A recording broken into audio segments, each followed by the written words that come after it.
And thanks for staying with us. Now, as the world marks International Migrants Day, the International Organization for Migration is calling for stronger migration systems that protect migrants and support host communities.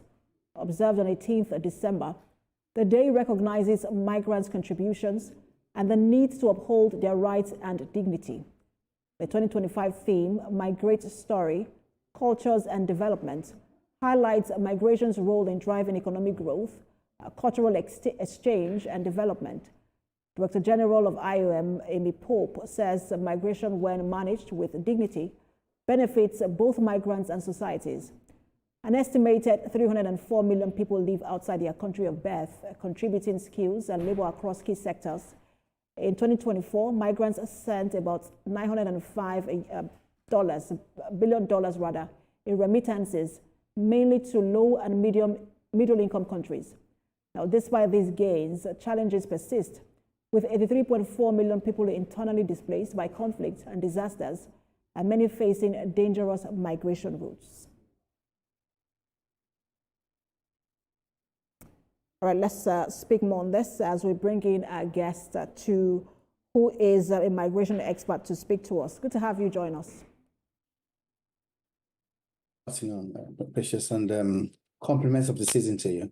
Compliment of the season to you as well. I just wanted to, because right now we're seeing a lot of visa policy tightening, even for routes that are meant to be legal. But I wanted to start with just the general thought on, because we've seen migrants taking routes that are dangerous, and then we've seen boats capsizing, we've seen countries, securing their borders. Just give us an update on how the world is reacting and responding to migration. Oh, thank you very much.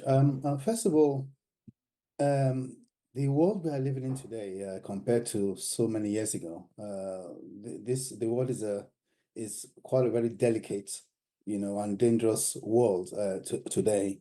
We have a world in which there are so many wars all over the world, so many crises, economic migration, governments actually supporting countries to at least invade other countries and create chaos, and mayhem all over the world. We have the climate change problem, all over the world too. So when we actually when we put together all these factors, the issue of migration has become a very, very serious problem for so many countries all over the world. Unfortunately, the people who are now, facing the brunt of immigration all over the world, particularly to do with the so-called civilized countries, the innocent ones who either fleeing war or fleeing famine. Meet Binga Oreshegun, a fearless voice and an advocate for the truth.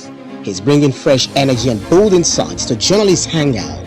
Get ready for deeper analysis and dynamic perspectives. Join me and Babajide Kolade Otitoju with other veteran journalists on Journalists Hangout. Weekdays from 5 p.m. and on Sundays 1:30 p.m.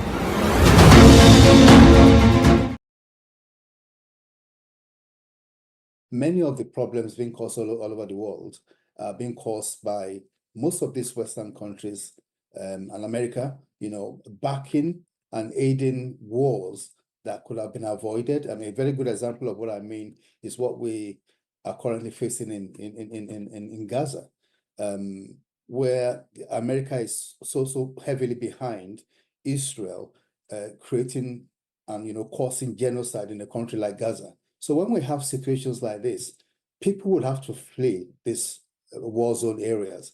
And when they flee these war zone areas, if they now decide to come to countries like France, the UK, or even find a way to get to America, I don't think America has any moral authority, or any moral compass whatsoever to say these migrants cannot actually be coming to their countries, because they were instrumental and contributory to what is happening in so many of these war-torn countries.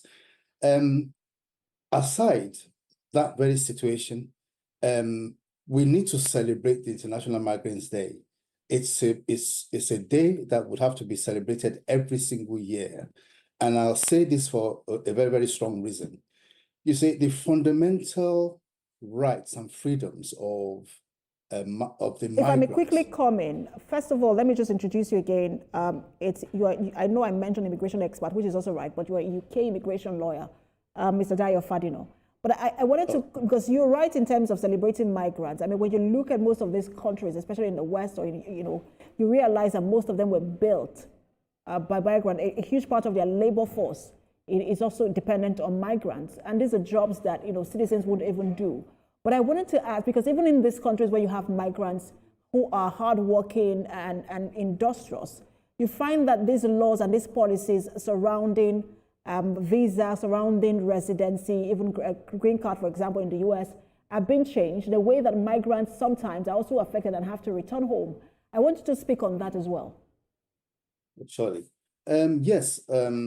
Most of these visas all over the world, particularly in the Western countries and in the US, most of these visa and the visa applications and the way they normally actually apply for these visa applications have been tightened, no doubt. Many of them do not really want people to actually come to their countries any longer. They feel that even the fact that many of these people are legal migrants, not illegal migrants, they feel because of the rise of the far right in many of these countries, protesting very heavily against migrants coming to their countries. Many of the governments are now on the bandwagon, really, playing to the gallery of many of these far right people, far right parties and leaders. Hence the reason why they do not want these people to come to their country. But unfortunately, there's not much they could do about so many of the already legal migrants living in a place like the UK or in many parts of the US or many parts of Europe. And I'll say this for one very particular reason. A good example of what I mean is, take for instance the NHS in the UK today. If the migrants working within the NHS, that's the National Health Service in the UK today, should decide to withdraw their services, the NHS would practically and literally collapse. That's the honest truth, because most of the positions within the NHS, the majority, at least more than 45% of very, very strong, solid, valuable positions are being occupied by migrants. We also have a situation where if it's the case that they keep on going on about the fact that migrants should now return to their countries of origin, and many of the migrants working within a place like the NHS or within the engineering sector within the UK should decide to leave, again, it would collapse so many sectors of the economy within the UK. So it's one thing for them to be very, very much against migrants being in the UK or in so many Western countries. But in reality, if the truth is to be told, they cannot just do without these migrants. That's the honest truth. Many of British indigents, they don't want to actually do the jobs many of these migrants do within the UK. Care work is a very good example, where most British citizens would never want to actually do that kind of job. Most of that kind of job is always done by the migrants. Now, if you now decide to say all those kind of people should now go back home, who would be doing the care work for this? For most of these elderly people, so it's one thing for you to be attacking the migrants, but at the same time, the reality check is that there's nothing most of these countries can do about not making use of this migrant. Absolutely. And we hope that they come up with laws, that we see more laws, and policies that protect migrants around the world. Thank you so much for your time. I wish we could expand this further, but time is up. Dayo Fadino, UK immigration lawyer. Thank you for your time. It's a pleasure. Thank you very much. Thank you.